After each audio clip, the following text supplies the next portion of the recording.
할렐루야, 새날을 주신 하나님을 찬양합니다. 오늘도 주님과 함께 말씀과 함께 동행하면서 말씀으로 승리하는 이 하루가 되시기를 바랍니다. 오늘 우리에게 주시는 하나님의 말씀은 요한복음 21장 12절에서 17절까지 말씀입니다. 제가 봉독해 드리겠습니다. 예수께서 이르시되 와서 조반을 먹으라 하시니 제자들이 주님이신 줄 아는 고로 당신이 누구냐 감히 묻는 자가 없더라. 예수께서 가셔서 떡을 가져다가 그들에게 주시고 생선도 그와 같이 하시니라. 이것은 예수께서 죽은 자 가운데서 살아나신 후에 세 번째로 제자들에게 나타나신 것이라. 그들이 조반 먹은 후에 예수께서 시몬 베드로에게 이르시되 요한의 아들 시몬아 네가 이 사람들보다 나를 더 사랑하느냐 하시니 이르되 주님 그러하나이다. 내가 주님을 사랑하는 줄 주님께서 아시나이다. 이르시되 내 어린 양을 먹이라 하시고 또 두 번째 이르시되 요한의 아들 시몬아 내가 나를 사랑하느냐 하시니 이르되 주님 그러하나이다. 내가 주님을 사랑하는 줄 주님께서 아시나이다.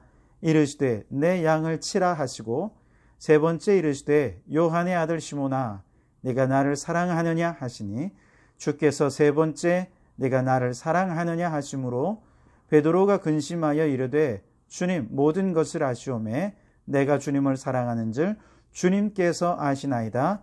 예수께서 이르시되 내 양을 먹이라. 아멘.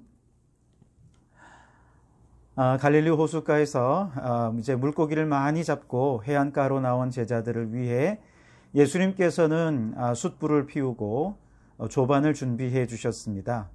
떡을 가져다가 제자들을 먹이시고 또 생선을 구워 배고픈 제자들에게 주셨습니다.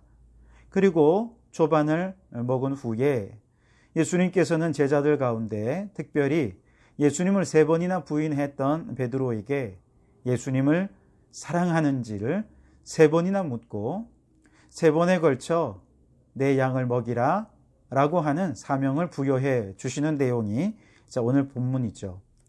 근데 여러분 이 장면을 이 이야기가 펼쳐지고 있는 초대교회의 상황에서 한번 생각해 보십시오.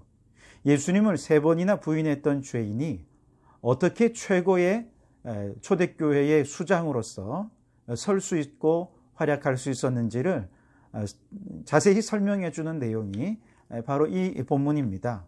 즉 베드로가 자신의 잘못된 과거에 대해서 철저히 회개하지 않고 또 주님께서 그를 용서해 주지 않고서는 초대교회의 리더로 설 수가 없었는데 바로 이 장면을 통해서 과거를 청산하고 미래를 향해 새 출발을 할 수 있도록 해 주시는 것이죠. 그런 면에서 오늘 이 본문의 장면은 굉장히 중요한 장면이라 말할 수 있겠습니다. 예수님께서 세 번이나 네가 나를 사랑하느냐 하고 물어보셨잖아요. 이건 굉장히 의도적인 거죠. 누가 봐도 그렇습니다. 즉 이건 과거 베드로가 예수님을 세 번이나 부인했던 것, 그러면서 심지어 저주까지도 하고 맹세까지 하면서 그렇게 과거의 부끄러운 일을 세 번이나 했던 베드로의 과거의 부끄러운 모습들을 한 번씩 사랑으로 덮어가는 것입니다. 사랑을 확인하면서 이제 베드로가 자신의 과거의 잘못을 직면하게 하고 주님이 하나하나 용서해 주시면서 과거를 하나하나 청산해 가는 것이죠.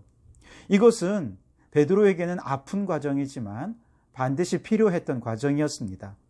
왜냐하면 베드로는 이제 주님의 지상 사명을 맡아서 장차 세상에 나가 하나님의 아들의 성육신과 예수님의 십자가와 부활을 증거하는 사도로 이미 택정함을 받은 자였고, 그리고 더 나아가 예수님의 수제자로서 초대교회의 리더로서 활약을 해야 하는 그런 일꾼이 되어야 했거든요.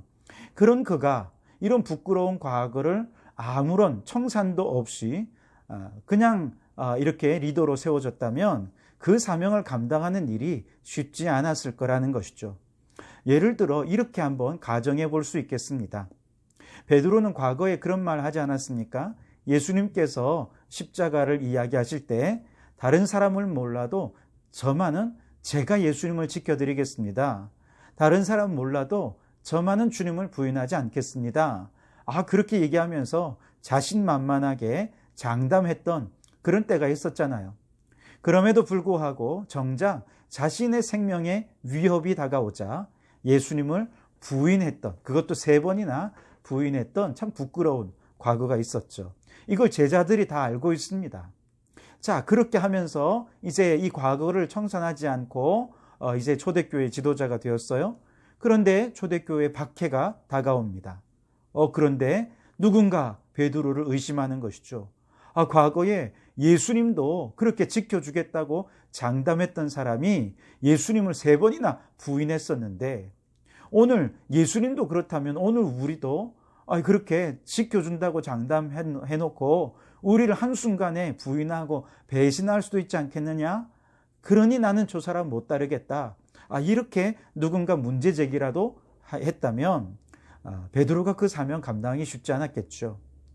사람들의 이런 의심은 대단히 합리적인 것이었고, 베드로는 자신의 진심을 증명할 방법이 없습니다.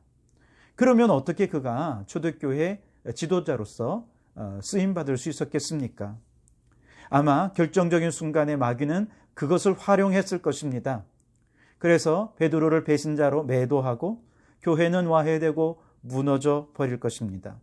외부의 핍박 때문이 아니라 교회의 내부적인 불신 때문에 교회가 와해되고 무너질 수 있는 그런 큰 결정적인 순간들이 올 수 있었던 것이죠. 그래서 이제 주님을 부인하던 자리에서 주님을 증거하는 자리로 새 출발을 하려면 먼저 과거의 청산이 반드시 필요했었죠. 십자가를 부끄러워하고 도망하던 자리에서 십자가를 자랑하고 증거하는 복음의 용사로 새 출발을 하기 위해 가장 절실한 것이 바로 이런 부끄러운 과거를 청산하는 일이었습니다. 이처럼 부끄러운 과거를 청산하기 위해 예수님은 베드로 앞에서 베드로가 예수님을 3번이나 부인했듯이 내가 나를 사랑하느냐 하고 3번씩 그 사랑을 확인하신 것이죠. 그에 대해 베드로는 네, 그렇습니다. 주님께서 아십니다. 주님의 처분에 따르겠습니다. 겸손히 고백할 때 베드로의 과거는 완전히 청산이 되었던 것이죠. 그런데 여러분, 이와 같이 과거를 청산하고서야 주님께 쓰임받았던 이런 일꾼들은 성경 곳곳에서 우리가 발견할 수 있는데요. 예를 들어 믿음의 조상 아브라함도요, 하나님께서 그를 택하시고 복의 근원으로 삼으시기 위해서는 먼저 우상을 숭배하고 온갖 불신앙적인 죄악으로 가득했던 고향과 친척과 아버지의 집을 떠나라는 명령을 제일 먼저 주셨어요. 이것이 과거를 청산하는 방식이었던 것이죠. 아브라함은 주님의 명령에 순종했고 과거를 철저히 떠난 후에 믿음의 조상으로 쓰임받을 수가 있었던 것이죠. 모세도 마찬가지입니다. 호렙산에서 하나님께서 모세를 부르셨죠.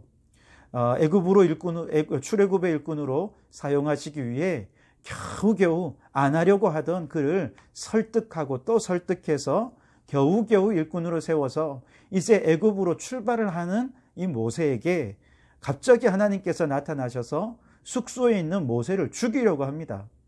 그때 모세의 아내 십보라가 돌칼을 가져다가 모세의 아들의 포피를 베어 그의 발에 갖다 대며 당신은 나의 피난편입니다. 그러니까 모세를 살려주시고 출애굽의 여정을 이어갈 수 있게 해주셨어요.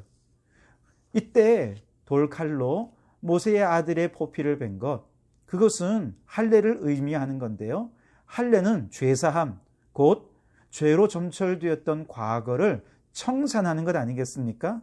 그렇게 과거를 청산하고서야 비로소 출애굽의 일꾼으로 쓰임받을 수 있었던 것이죠. 출애굽한 이스라엘 백성들이 가나안 땅에 들어가서 가나안의 모든 족속과 평화롭게 지내며 화친하며 그렇게 지내지 않고 하나님께서 그들을 철저히 정복하게 하신 것, 그 이유도 가나안의 우상 숭배의 과거를 철저히 무너뜨려야 하나님의 나라를 그곳에 세울 수 있었기 때문입니다. 마태와 삭개오는 세리였죠. 주님께서는 그들을 부르실 때에도 과거의 세리로서 부당하게 이익을 취했던 그 자리를 단호히 버리도록 요구하셨어요. 마태의 경우는 세리로서 그 자리에 앉아있기만 해도 돈이 되는 자리였고 그 자리는 권력이 있는 자리였기에 아무도 그에게 함부로 할 수가 없었죠. 그럼에도 불구하고 예수님께서 나를 따르라 라고 말씀하실 때 마태는 그 자리를 뒤돌아보지 않고 박차고 일어나 주님을 따랐어요. 과거의 청산이었던 것이죠. 삭개오도 마찬가지입니다. 자신의 모든 재산을 팔아 가난한 자에게 나누어 주고 토색한 것은 4배나 갚아주었어요. 그렇게 철저하게 과거를 청산한 이후에 주님의 일꾼이 되었던 것이죠. 하지만 부자 청년은 우리가 잘 알죠. 그는 똑같이 과거 청산을 요청하시면서 모든 재산을 팔아 가난한 자에게 주고 너는 나를 따라라. 그렇게 하시는 주님의 요청 앞에 재물을 너무 사랑했던 그는 과거를 청산하지 못했습니다. 과거를 하는 대신 예수님을 청산했고 영생을 청산해버리고 말았던 것이죠. 사도 바울도 그렇습니다.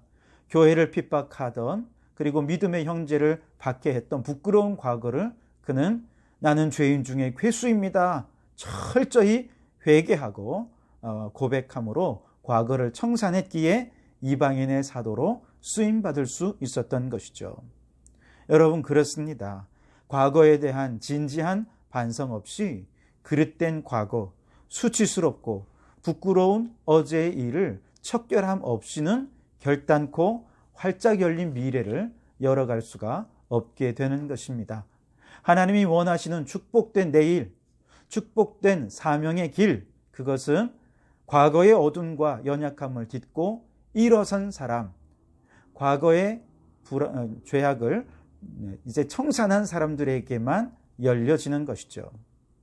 그런데 과거를 청산하는 건 쉽지 않습니다. 자신의 부끄러운 과거를 공개해야 되고 그것에 직시해야 되고 그것을 우회하는 것이 아니라 그것을 break through, 뚫고 나가야 됩니다. 극복해야 되는 것이죠. 그럴 때 그 사람은 더 단단한 믿음으로 미래에 다가오는 어떠한 어려움도 믿음으로 극복해 갈 수 있게 되는 것이죠. 여러분, 여러분의 과거에 얼마나 많은 죄를 범했든 혹은 얼마나 부끄러운 모습이 있었든 그건 그렇게 중요한 것이 아닙니다. 그 과거가 미래의 발목을 잡지 않으려면 반드시 여러분의 과거는 하나님 앞에 공개되어야 합니다. 직시하고 그것을 극복하고 청산할 수 있어야 됩니다. 그럴 때 주님의 일꾼으로 쓰임받게 됩니다. 바라기는 여러분 모두가 과거를 극복하기 위해 주님 앞에 몸부림칠 수 있기를 바랍니다. 그래서 과거를 철저히 청산하고 복된 내일을 열어가는 귀한 일꾼이 되시기를 주님의 이름으로 축원합니다. 기도하겠습니다. 하나님 아버지, 오늘도 세상 사람들 만나기 전에 먼저 주님을 만나게 하시고 세상 사람들의 말을 듣기 전에 먼저 주님의 음성을 들으며 하루를 시작하게 하시니 감사합니다.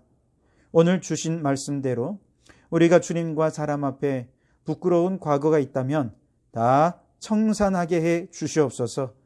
그리하여 주님 앞에 귀하게 쓰임받고 복된 내일을 열어가는 주인공이 되게 해 주시옵소서. 성도들에게 건강을 더해 주시고 육과 영과 혼을 죽음으로 사로잡아 우리를 종으로 삼으려는 악한 마귀를 대적해 물리치게 하셔서 영혼이 잘됨 같이 범사가 잘되며 강건케 되는 복을 허락해 주시옵소서. 우리 성도들의 가정이 교회가 되기를 원합니다. 그리고 교회는 그 가정을 교회답게 세워가는 그런 교회가 되게 해 주옵소서. 주여 어서 속히 코로나19 사태가 종식되며 경제적 위기도 잘 대처해 나갈 수 있도록 은혜를 베풀어 주옵소서. 오늘 하루도 주님과 동행하는 복된 날 되기를 원하오며 예수님 이름으로 기도하오나이다. 아멘.